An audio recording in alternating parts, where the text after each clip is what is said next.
relative à l'éducation publique formelle dans la promotion de l'économie sociale et solidaire. Alors, je trouve ici qu'il y a deux... Alors, vous voulez que je me présente? Bien sûr.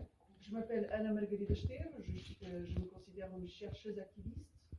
Je suis sociologue de formation et je suis chercheuse maintenant au Centre d'études internationales de l'Institut universitaire de Lisbonne, au Portugal, et je suis la coordinatrice d'un projet de recherche internationale.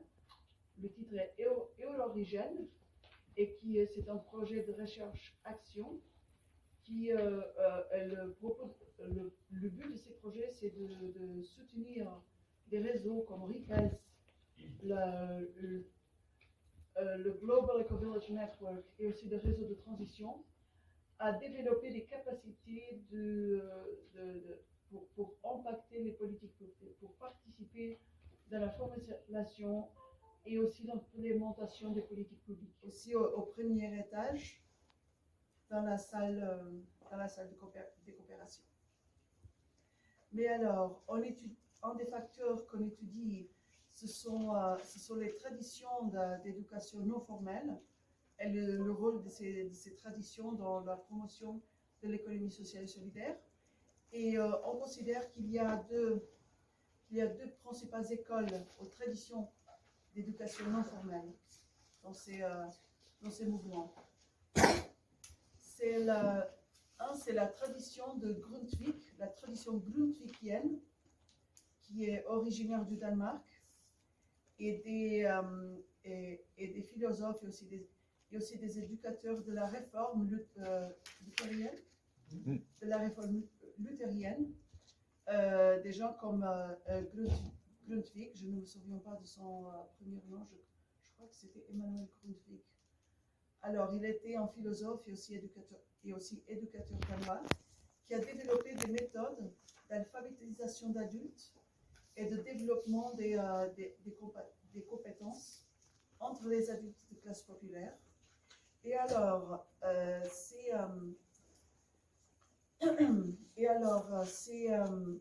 cette méthodologie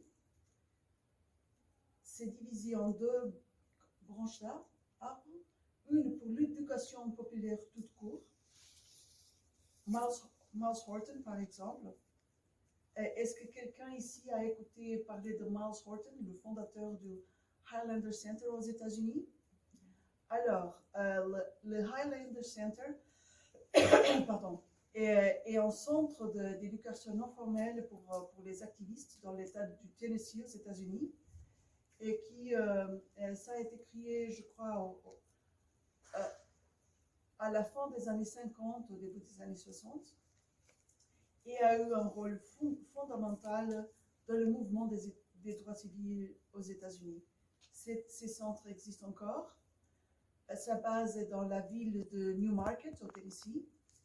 Et maintenant, ça donne beaucoup de soutien au mouvement écologique, au mouvement féministe, LGBT, et aussi aux syndicats locaux de travailleurs et aussi de paysans.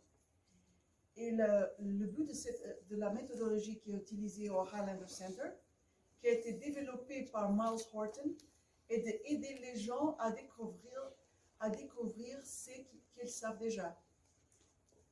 Les compétences que les gens ont déjà et qui correspondent au contenu de beaucoup de compétences formelles, mais qu'elles ne se rendent pas compte qu'ils ont déjà parce qu'elles manquent de l'éducation formelle pour la transformation sociale. Alors, Miles Horton a aussi été le mentor Oui.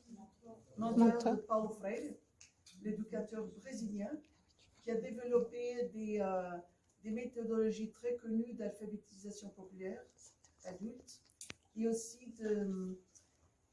de méthodologies pour la conscientisation sociale, et qui est aussi à l'origine de la méthodologie qui est utilisée par les incubatrices d'économie sociale et solidaire au Brésil et dans d'autres pays de l'Amérique latine, de certaines écoles populaires et incubatrices d'économie sociale et solidaire en Europe.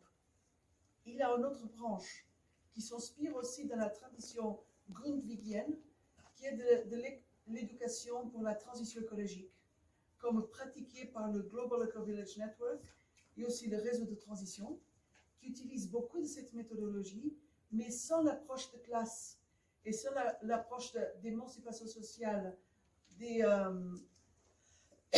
groupes moins privilégiés, même si ça est un peu implicitement dans cette méthodologie, mais avec une préoccupation surtout holistique et de promotion de la transition pour une économie post-carbonique et avec un ancrage dans le system thinking, dans le pansement systémique, dans la pensée systémique et holistique. Pour moi, c'est tout. Merci.